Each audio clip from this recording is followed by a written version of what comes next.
দুইটি বোতলে অ্যাসিড ও পানির অনুপাত যথাক্রমে 2:3 এবং 1:2। বোতল দুইটি থেকে 1:3 অনুপাতে মিশ্রণ নিয়ে নতুন মিশ্রণ তৈরি করলে তাতে অ্যাসিড ও পানির অনুপাত কত হবে? দুইটা বোতলে এই অনুপাত এবং এই অনুপাতে আছে, বলছে কি দুইটা বোতল থেকে কি অনুপাতে নেব? 1:3 অনুপাতে। হ্যাঁ, এই যে অ্যাসিড, যেহেতু সবগুলোর মধ্যে অ্যাসিড আগে আছে, তার মানে অ্যাসিড হতে 1 অনুপাতে, পানি নেব 3 অনুপাতে। হ্যাঁ, আচ্ছা, তাহলে প্রথম বোতলে আগে দেখি কত কি আছে। প্রথম বোতলে অ্যাসিড অনুপাত পানি কত আছে? 2:3। তাহলে 2:3 থাকলে, আচ্ছা, অনুপাতের রাশিগুলোর যোগফল, রাশিগুলোর যোগফল সমান কত হয়? 2 + 3 সমান হচ্ছে কত? 5। এই যে অনুপাতের রাশিগুলোর যোগফল। তাহলে সুতরাং প্রথম বোতলে কি আছে? তাহলে প্রথম বোতলে অ্যাসিড, তাহলে প্রথম বোতলে অ্যাসিড আছে কত? এই যে 5 ভাগের, যেহেতু অ্যাসিড আগেরটা, তাহলে 5 ভাগের 2। আর পানি আছে, পানি আছে কত? 5 ভাগের 3। ঠিক আছে। আচ্ছা, প্রথম বোতলের অ্যাসিড আর পানি কত আছে সেটা বের করে ফেললাম। আচ্ছা, এখন হচ্ছে দ্বিতীয় বোতলে। দ্বিতীয় বোতলে অ্যাসিড অনুপাত পানি কত? 1:2। আচ্ছা,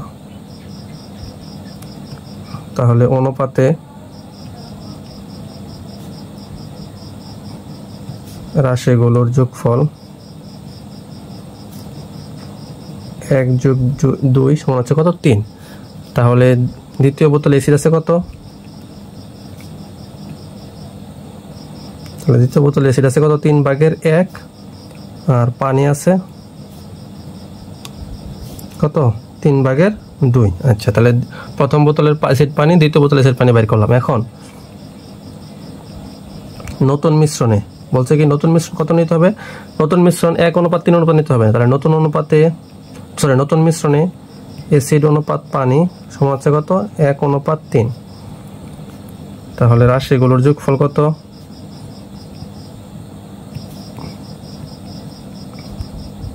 রাশিগুলোর যোগফল হচ্ছে 1 + 3 সমান হচ্ছে কত? 4। তাহলে সুতরাং অ্যাসিড আছে কত? 4 ভাগের 1। আর পানি আছে কত? 4 ভাগের এই যে 3। ঠিক আছে। তাহলে সুতরাং নতুন মিশ্রণে, তাহলে নতুন মিশ্রণে অ্যাসিড, তাহলে নতুন মিশ্রণে অ্যাসিড কত হবে? আচ্ছা, প্রথম বোতল অ্যাসিড আছে কত? 5 ভাগের 2। সেখান থেকে নিতে হবে কত? 4 ভাগের 1 অংশ। বুঝতে পারছি? বলছে কি বোতল দুটি থেকে 1:3 অনুপাতে নিতে হবে। তাহলে প্রথম বোতলে অ্যাসিড যতটুকু আছে এখান থেকে কি নিতে হবে? 4:1। কারণ কি, যে 1:3 তো 4 ভাগের 1। হ্যাঁ, তাহলে প্রথম বোতলতে আছে 5 ভাগের 2, সেখান থেকে 4:1 নিব, 4 ভাগের 1 অংশ নিব, যোগ দ্বিতীয় বোতলে অ্যাসিড আছে কত? 4 ভাগের 1, সেখান থেকে কত নিব? দ্বিতীয় বোতলে অ্যাসিড আছে 3 ভাগের 1, দ্বিতীয় বোতলে অ্যাসিড আছে 3 ভাগের 1, সেখান থেকে।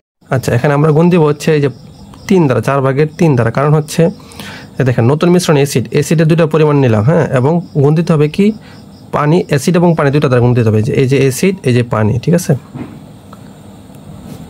তো এটা দ্বারা কাটলে 2 কত? 10 ভাগের 1 যোগ হচ্ছে কত? 3 কাটা হচ্ছে কত? 4 ভাগের 1। তাহলে এখান থেকে লসাগু করলে 10 আর 4 লসাগু হচ্ছে 20, 2, 5, তার মানে কত? 20 ভাগের 7। আচ্ছা, তাহলে নতুন মিশ্রণে পানি, নতুন মিশ্রণে পানি হচ্ছে, প্রথম পানি আছে কত? প্রথম বোতলে পানি আছে 5 ভাগের 3। এটাকে গুণ দিব কি? এই যে নতুন মিশ্রণের অ্যাসিডের অংশ দ্বারা। হ্যাঁ, 4 ভাগের 1 যোগ দ্বিতীয় বোতলে পানি আছে কত? 4 ভাগের, এই যে দ্বিতীয় বোতলে পানি আছে কত? 3 ভাগের 2। 3 ভাগের 2 কে আবার গুণ দিব কি? এই যে নতুন মিশ্রণের পানি দ্বারা, এই যে 4 ভাগের 3। ঠিক আছে। মানে যে অ্যাসিড দুটো পরিমাণ, হ্যাঁ, প্রথম বোতলের অ্যাসিড গুণন হচ্ছে কি? নতুন মিশ্রণের অ্যাসিড যোগ দ্বিতীয় মিশ্রণের অ্যাসিড গুণন হচ্ছে নতুন মিশ্রণের পানি। ঠিক আছে। অ্যাসিড এবং পানি দ্বারা গুণ দিতে হবে। নতুন মিশ্রণের অ্যাসিড এবং পানি দ্বারা, যে প্রথমটাকে অ্যাসিড দ্বারা, পরেরটাকে পানি দ্বারা গুণ দিতে হবে, তাহলেই হয়ে যাবে। তাহলে কত? 4 5 20, 3 যোগ হচ্ছে এই যে কাটা 2 দ্বারা কাটলে 2 হাফ, তাহলে লসাগু কত হবে? 20। 3 যোগ 10, তাহলে কত হয় 20/13। তাহলে সুতরাং নতুন মিশ্রণে অ্যাসিড অনুপাত পানি সমান হচ্ছে কত 20/7 অনুপাত 20/13 সমান হচ্ছে উভয় পক্ষকে 20 দ্বারা গুণ করলে কি থাকবে 7/13। এটাই হচ্ছে আনসার।